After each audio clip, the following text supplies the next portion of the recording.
in the nature. Hello friends, this is Shundel. And today's share is just a reminder to each and every one of us that nature is a must for us to experience. Nature is our healing process. Here in the nature, we can breathe. Here in the nature, we can have the clarity of mind. Here in the nature, you can shout at the top of your voice what you really want to voice out. Here in the nature, you can be grateful for all the goodness of God created for us. Nature is God's creation. We all need the nature for us to survive life. I am sharing this with you today, just a reminder. Because it says in the book I am reading, we have to spend time here in the nature. Yes, in the nature, it is important we can communicate with the nature and with our inner self. Because here in the nature, you can find yourself again. Here out in the nature, you can visualize your ideal lifestyle. Here in the nature, you can reflect on your relationship. Here in the nature, you can think to be on your own and do things on your own.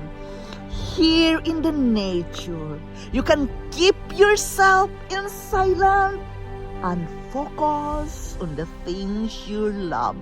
Focus on your passion.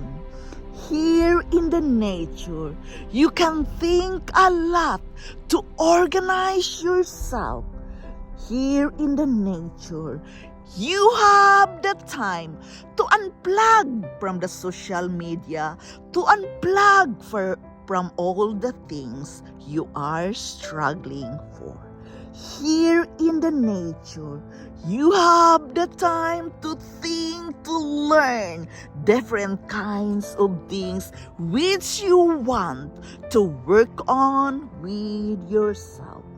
Here in the nature, new ideas come. Here in the nature, you can find yourself again.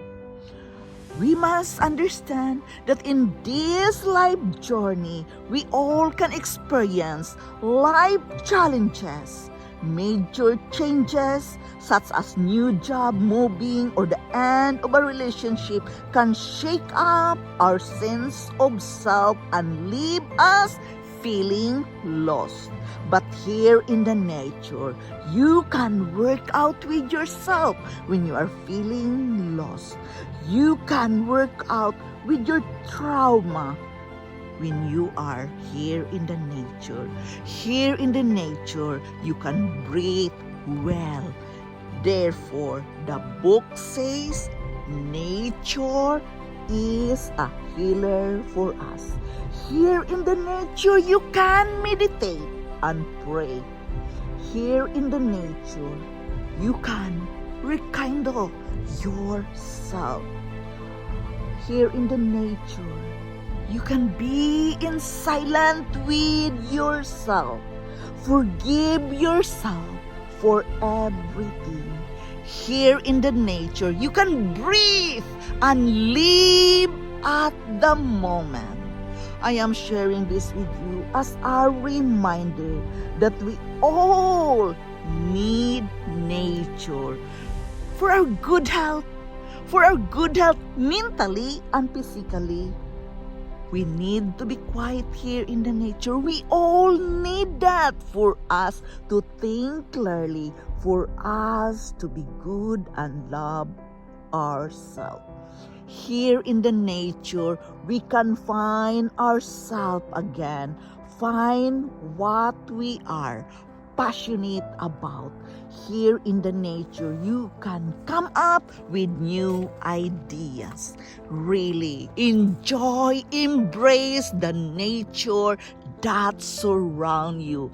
This is my healing process, being here in the nature every day. As you can see, most of my vlogs, I am out here in the nature because I'm grateful to God that God created this amazing nature for us to be healed, with our soul, to have clarity of mind, to breathe and to relax from all the stress and anxiety we are facing in our day-to-day life. I am sharing this with you because each and every one of us, we must realize how important the nature for our life. We must realize who we truly are and not what we want to be. And by that, you can realize that when you are out here in the nature, because you have time to think for yourself and self alone. This is Shuntel. Thank you for dropping here in my channel. I am very grateful to each and every one of you. I love you all and bye-bye.